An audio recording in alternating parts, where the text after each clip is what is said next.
چشمان نبوت کھلی. کہا ابو بکر کیا ہوا, کیوں رو رہے ہو؟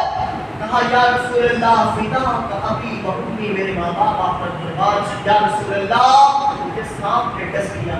اللہ کے رسول صلی اللہ علیہ وسلم سے جب اتنا کہا, اللہ کے رسول نے لعاب دہن نکالا, ابو بکر صدیق کے پیروں پر لگایا. ابو بکر صدیق کہتے ایسا محسوس ہوا نا جیسے کبھی سانپ نے مجھے ڈسا ہی نہ, کبھی سانپ نے ڈسا ہی نہ ہو, ایسا محسوس ہوا. میں بہت وضاحت نہیں کرنا چاہتا ورنہ میری بات نہیں مکمل ہوگی. بہرحال ادھر حضور ابو بکر صدیق کے گود میں سر رکھ کر کے آرام کر رہے تھے, ادھر کفار و مشرکین ڈھونڈتے ڈھونڈتے غار ثور تک پہنچ گئے. لیکن اللہ کا کرنا ایسا ہوا کہ اللہ نے حکم دیا مکڑیوں کو, انہوں نے فوراً غار کے منہ پر جالا تان دیا. بکریوں نے جالا تان دیا اور کبوتریوں نے تازے تازے انڈے دے دیے وہاں پر. اب جب کفار آئے تو انہوں نے سوچا کہ یہاں پر انڈے دیے ہوئے ہیں, بکری کا جالا بنا ہوا ہے, اگر کوئی اندر گیا ہوتا تو انڈے ٹوٹ گئے ہوتے, اگر کوئی اندر گیا ہوتا تو مکڑی کا جالا کیسے ہوتا. انہیں یہ نہیں پتا تھا کہ خدا جس کی حفاظت کرتا ہے نا وہ بڑے عجیب طریقے سے اس کی حفاظت کیا کرتا ہے. بہرحال مکڑی نے جالے تان دیے, کبوتریوں نے انڈے دے دیے. ابو بکر صدیق نے جب پیروں کو دیکھا نا, کفار و مشرکین کے پیروں کو باہر سے دیکھا, ابو بکر صدیق گھبرانے لگے. اپنی جان کی فکر نہیں تھی عزیزوں, حضور کے جان کی فکر تھی. حضور صلی اللہ علیہ وسلم سے محبت تھی ابو بکر صدیق کو. انہوں نے کہا یا رسول اللہ, یا رسول اللہ, باہر کفار و مشرکین آ چکے ہیں, کہیں ایسا نہ ہو ہمیں پکڑ لے اور ہمیں قید کر لے. اللہ کے رسول صلی اللہ علیہ وسلم نے کہا اے میرے صاحب, اے میرے دوست, اے میرے یار غار, لا تحزن ان اللہ معنا. قرآن کی آیت میں دونوں یاروں کی گفتگو کو اللہ نے قرآن میں بیان کیا, لا تحزن ان اللہ معنا. اے میرے دوست مت ڈر, اللہ ہمارے ساتھ.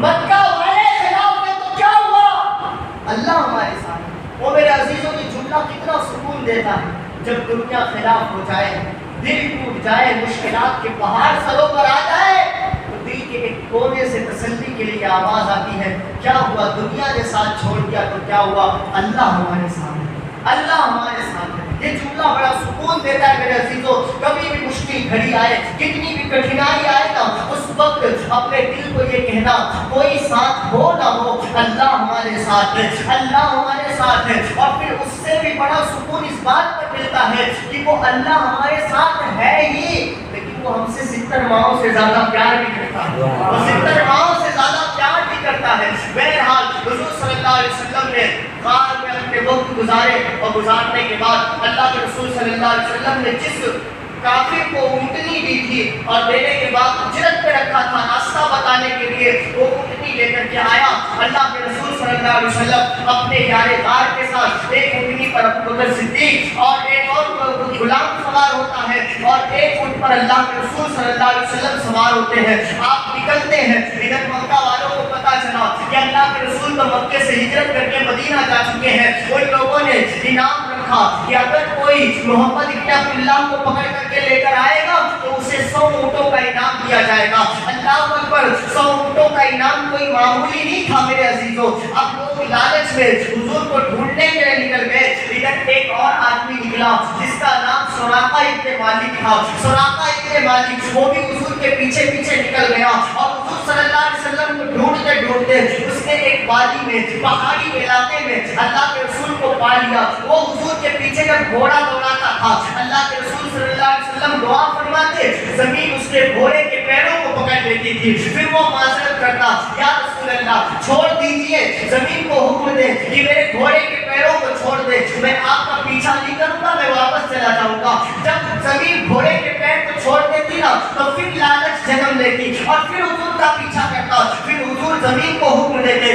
زمین اس کے گھوڑے کے پیروں کو پکڑ لیتی. دوسری مرتبہ پھر عرض کرنے لگا, یا رسول اللہ چھوڑ دیجئے, میں واپس چلا جاؤں گا, آپ کا پیچھا نہیں کروں گا. اللہ اکبر, حضور نے دعا کی, زمین نے اس گھوڑے کے پیروں کو چھوڑ دیا. پھر وہ واپس لالچ نے جنم لیا اور تیسری مرتبہ پھر حضور کا پیچھا کیا. حضور نے پھر دعا کی, زمین نے اس کے گھوڑے کے پیروں کو پکڑ لیا. اسے پتا چل گیا کہ اب کچھ نہیں ہو سکتا ہے, یہ امام الانبیاء ہے. اللہ رب العزت نے انہیں اتنا پاور دیا ہے کہ زمین کو حکم دے تو زمین گھوڑے کے پیروں کو پکڑ لیتی ہے. اللہ اکبر, وہ سمجھ گیا. اس نے کہا, یا رسول اللہ اب میں پکا واپس چلا جاؤں گا, اب میں نہیں آپ کا پیچھا کروں گا. زمین کو حکم دے، زمین میرے گھوڑے کے پیروں کو چھوڑ دے۔ اللہ کے رسول نے کہا او سراقہ تو 100 اونٹوں کی لالچ میں میرا پیچھا کر رہا ہے، اے سراقہ میں تیرے ہاتھوں میں کسرا کا کنگن دیکھ رہا ہوں، اے سراقہ تیرے ہاتھوں میں کسرا کا کنگن دیکھ رہا ہوں، تو 100 اونٹوں کی لالچ کرتا ہے، اے سراقہ ایک وقت آئے گا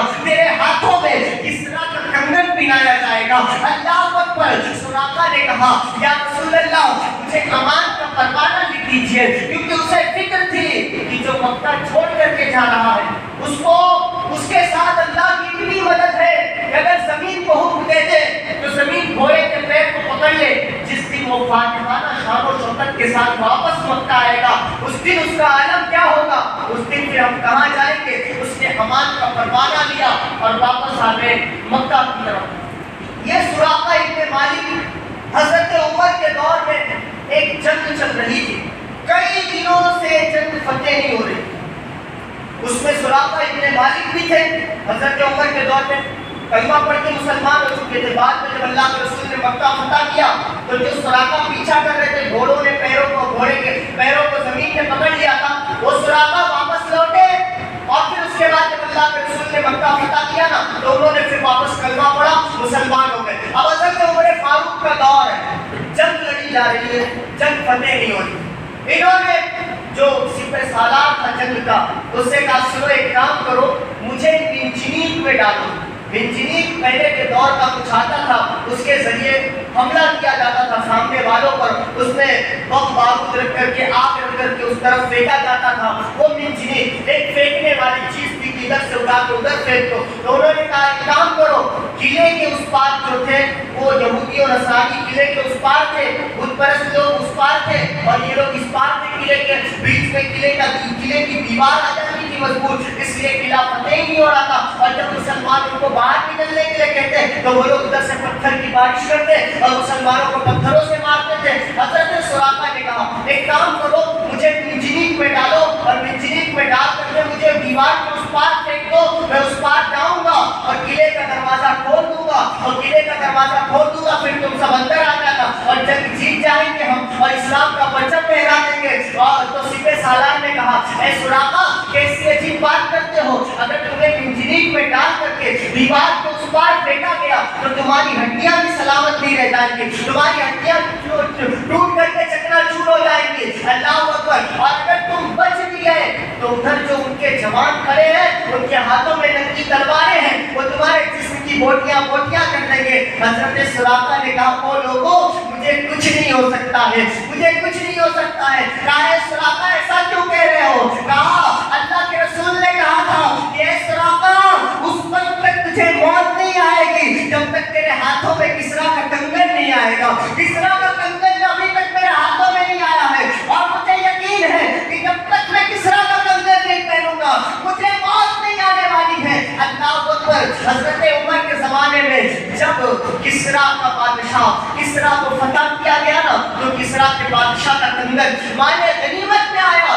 اور اس وقت حضرت سراقہ کو کسرا کا کنگن پہنایا گیا اور اللہ کے رسول صلی اللہ علیہ وسلم کی بشارت صحیح ہوتی ہوئی نظر آئی، یعنی پتہ چلا کہ سالوں کے بعد کیا ہونے والا ہے وہ بھی میرا تمہارا نبی جانتا ہے۔ وہ کہہ رہا تھا اے سراقہ آج تو میرا پیچھا نہ کر سو اونٹوں کی لالچ میں، ایک وقت آئے گا تیرے ہاتھوں میں کسرا جو بادشاہ ہے اس کا کنگن پہنایا جائے گا۔ اللہ اکبر۔ حضرت سراقہ کو کسرا کا کنگن پہنایا گیا، اسی لیے کہا جاتا ہے میرے نبی کو شریعت میں اختیار دیا گیا ہے کوئی نہیں جا کوئی مرد اگر ہو تو اسے سونے کا کنگن پہننا جائز نہیں ہے، لیکن میرے نبی اگر چاہے تو سراقہ کے لیے سونے کا کنگن جائز کر دے۔ میرے نبی کو شریعت میں اختیار دیا گیا ہے جہاں پانی عطا کرتے بھری جنت ہبا کرتے، جہاں پانی عطا کرتے بھری جنت ہبا کرتے، نبی مختار کل ہے جس کو جو چاہے عطا کرتے۔ سبحان اللہ۔ جس کے لیے چاہے سونے کو جائز کرتے اور جس کے لیے چاہے اور سراقہ کے علاوہ پھر کوئی مرد ایسا نہیں ہے جس کے لیے سونے کا کنگن جائز ہو، یہ ایک سراقہ ہی کی خاصیت ہے۔ بہرحال اب میں ایک دلچسپ واقعہ پڑھنے جا رہا ہوں، آپ حضرات درود پاک پڑھیں اللہم صلی اللہ علیہ وسلم۔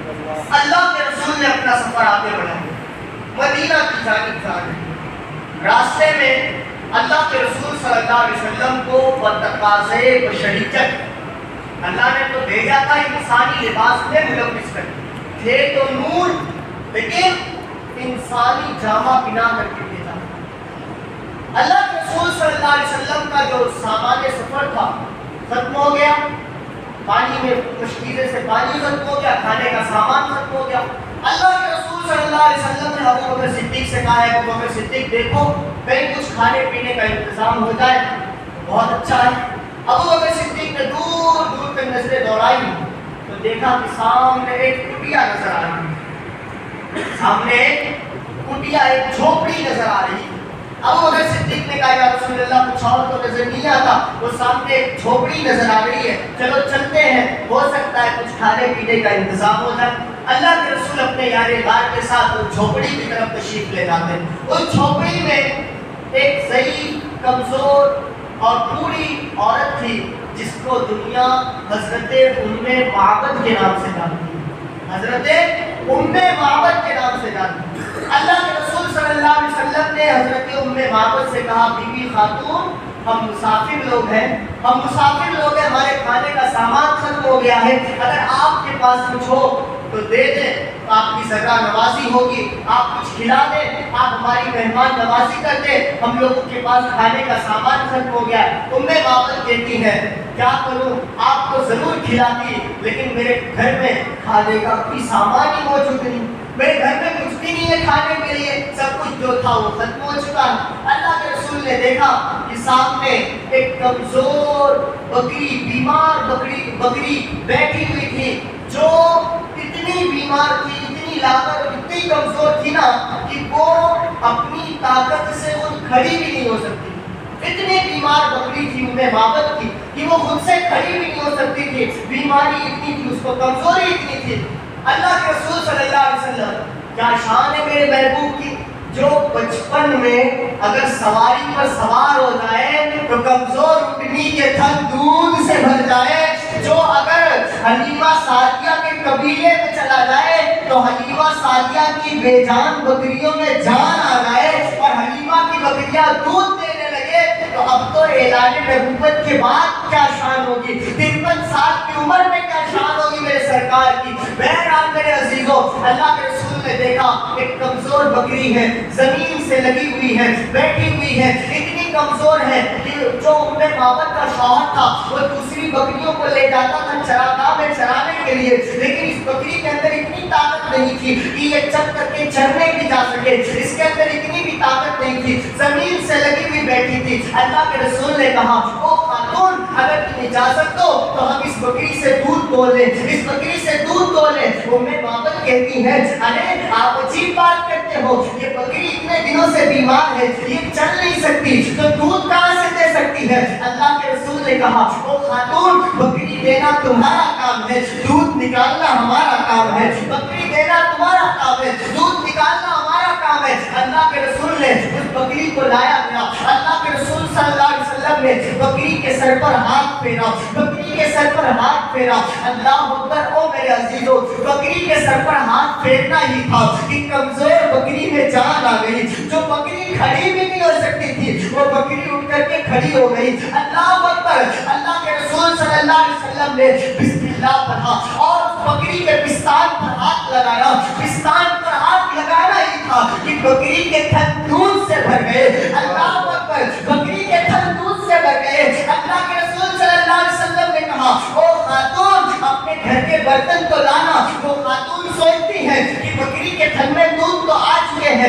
چلو ایک برتن دودھ نکلے گا۔ اللہ اکبر۔ گھر میں جاتی ہے، ایک چھوٹا سا برتن لے کر کے آتی ہے، اللہ کے رسول دودھ دونا شروع کرتے ہیں۔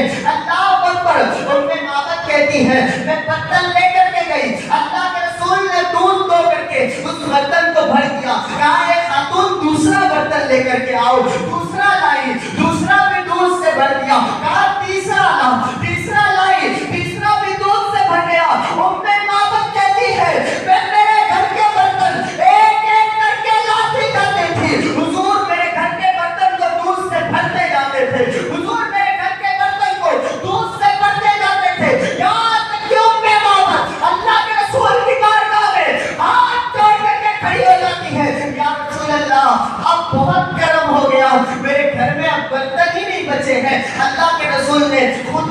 لیا اور اپنے یار غار کو پلایا، اور پلانے کے بعد اللہ اکبر ان کے گھر میں ایک بچہ تھا اس کو بھی پلایا، معبد میں بھی دودھ پیا۔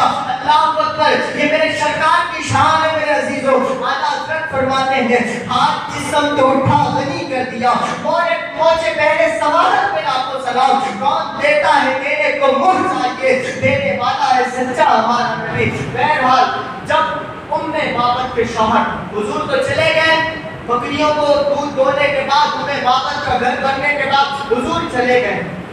اب جب معبد کا شوہر آیا، ابو معبد جب گھر آیا بکریوں کا ریوڑ لے کر کے، تو پھر اس کے بعد اس نے کیا دیکھا کہ میری جھوپڑی سے خوشبوؤں کی مہک آ رہی ہے، میری جھوپڑی مہک رہی ہے۔